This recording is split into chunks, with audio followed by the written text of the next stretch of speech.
We're going to a flashback. Wow. New Year's Eve 2016, Harden drops a 50-point triple-double. That's right, the first one in NBA history on the Knicks. I know it's New Year's Eve, but will it be Groundhog Day on New Year's Eve? Let's see. And Zeke, when he comes out with the step-back three, you know you're in trouble when he's hitting it like this, when the kick goes. And you know what? It seems like he's been shooting the step-back three from game one. So every opponent that he meets feels like they're in trouble, and he's giving it to him. Nice. And the most impressive move that I've seen that he's developed right now is the between the legs move, because that gives him the ability to stay down in the triple threat position and also step back and shoot his three on time, on target, and he's knocking it down. Most players now in the NBA, they use the crossover, but James Harden is using the between the legs, behind the back.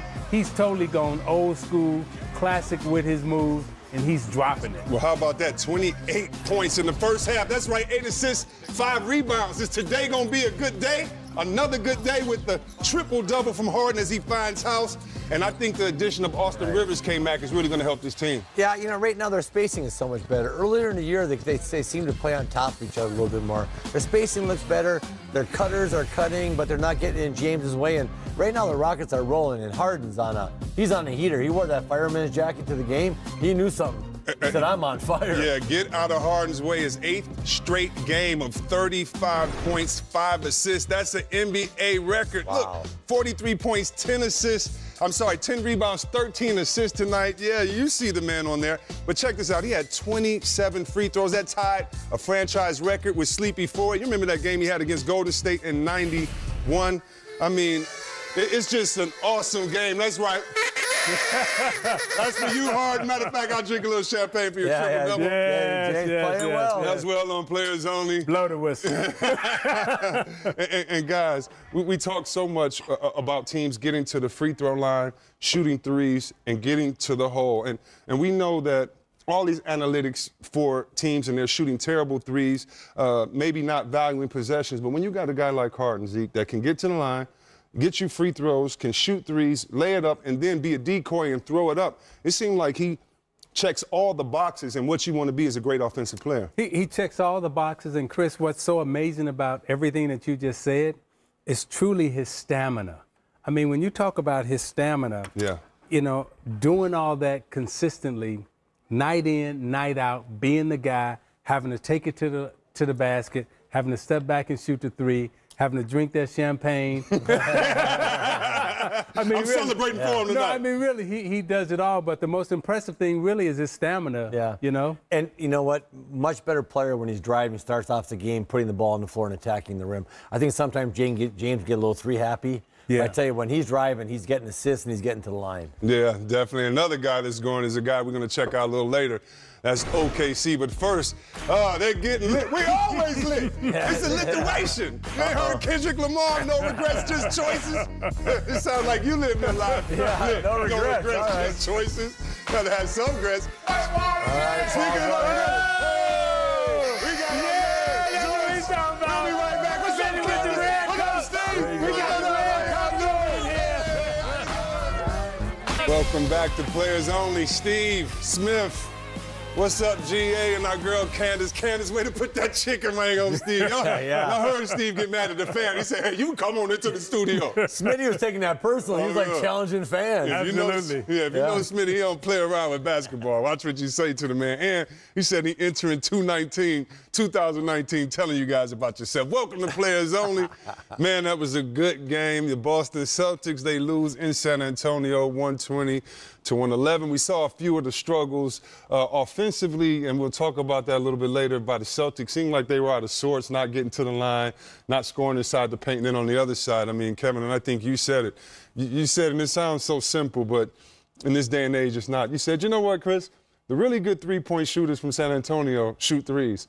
And those that don't, they shoot twos. Yeah. I just said it wasn't that tricky. I said, you know, you look at them, and Bertans takes 8 threes. Patty Mills takes 6 threes. Forbes takes 7 threes. But those guys are the three-point shooters.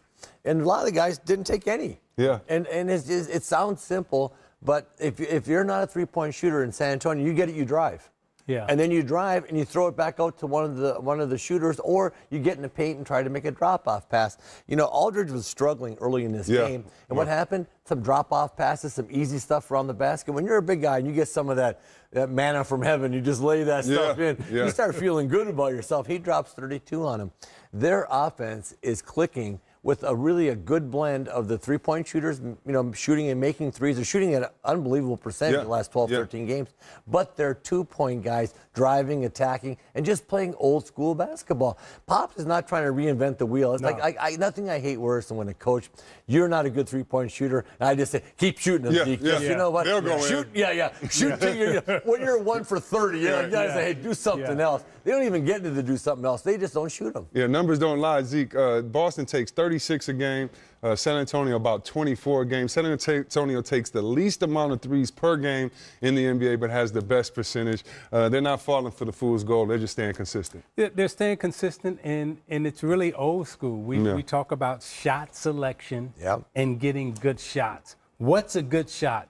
A good shot is when you're open. No matter where you are on the floor, sometimes. Right. They don't take a lot of contested threes, okay? And what we have seen, and you know, we're guilty of it, of showing these highlights, because we show a lot of people taking contested threes, but a contested shot is normally made 22 to 25% of the time. Yeah. San Antonio takes good shots. They move the ball around. They take twos. They take threes. They shoot free throws. They play a complete basketball game. Boston was playing good, but you can easily go to the stat sheet and say 11 for 34 from the three-point line. Yeah. That's where you get beat at. You shot 32%. Now, out of those 34 field goal attempts from the three-point line, how many of those were bad shots? Exactly. And how many were contested shots? Yeah. Good teams take good shots. They move the basketball around. They share it. And the reason why they're open is because they move the basketball, and when they're open, they make their shots. And I'll tell you, I'm getting concerned about the Celtics because they got rolled in that third quarter. And good teams don't get rolled. You might get beat, but you just don't get rolled. They came out in that third quarter, and they dropped 46 on them in the third quarter. Over 24 in the paint in that quarter. And a good team finds a way to stop that run. It's not 46, it's 36 for their team that's on fire. They just seem to collapse for times, and good teams do not collapse. Good teams fight you all the time. They'll lose games. No one gets undefeated, but they battle you throughout the game. I saw the Celtics kind of collapse for a while. Yeah. And I'm telling you, man, every time I see teams collapse, I go, oh boy. Because I was lucky enough to play on a lot of championship teams. Yeah. You may beat us, but we weren't collapsing. Exactly. We're gonna come at you and fight you every possession. A little video from that third quarter, Kevin McHale. I mean, and you want to look at a little bright spot. Jaylen Brown, 30 points. That's his second career game with 30 or plus points in the season, but only his second in his career. But that ball movement, and that's what you were talking about, Patty Mills and guys getting great shots off penetration. Yeah, and not only great shots off penetration, but you see the ball movement. And we talked about the player development. You know, Burton comes in, he got 17 off the bench. You got Patty Mills, you got Marco Bellinelli. They're scoring the basketball. Now, they're great shooters, but they have also been developed in the San Antonio system. You know, you got Forbes who's playing well. So I mean, the development that's happening in San Antonio and what Pop is doing from a developmental standpoint, you know, you got to continue to applaud. Take your hat off. And Zeke, I tell you, so you know, DeMar DeRozan, he shot more threes last year in Toronto. He doesn't shoot a three tonight, but he has 11 assists. I saw him have the ball 5 feet above the three-point line, and most times in our league, some guys jacking one from there. Yeah. He just went to the paint, kicked one out to the corner, went to the paint. Fine. So he didn't shoot a three tonight, but had 11 assists. You get 11 assists, as you know, by getting in the paint and fanning the ball out and finding shooters. So I look at San Antonio.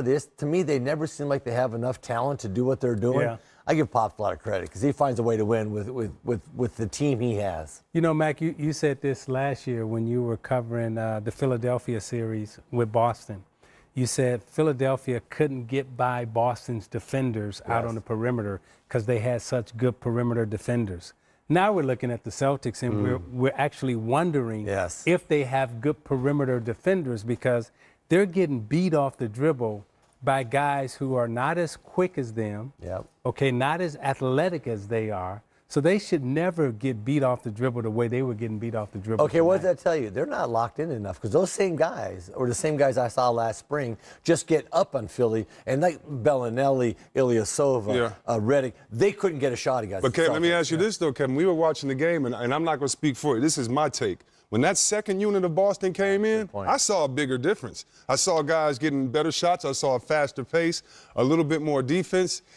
Does that have anything to do with the first and second unit, or do you have a little more trust in one unit defensively? We were back there watching, and you said that. My only thought when you said that is why wasn't that second unit in there earlier? Because that first unit was getting clobbered. Yeah. And at some point you got to go, you're out, get new guys in. Because they tried to stop that third quarter blitzkrieg late. Sometimes you got to stop that early. You're right. That second unit went in, they defended, they kept people in front of them.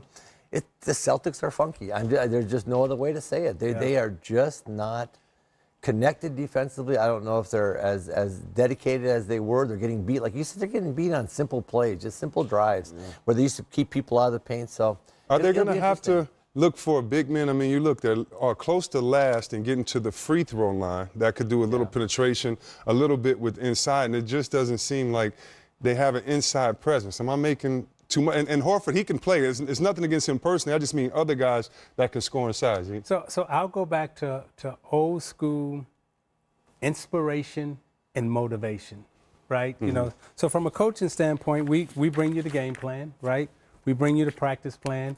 And then within this, we got to find a way to inspire you.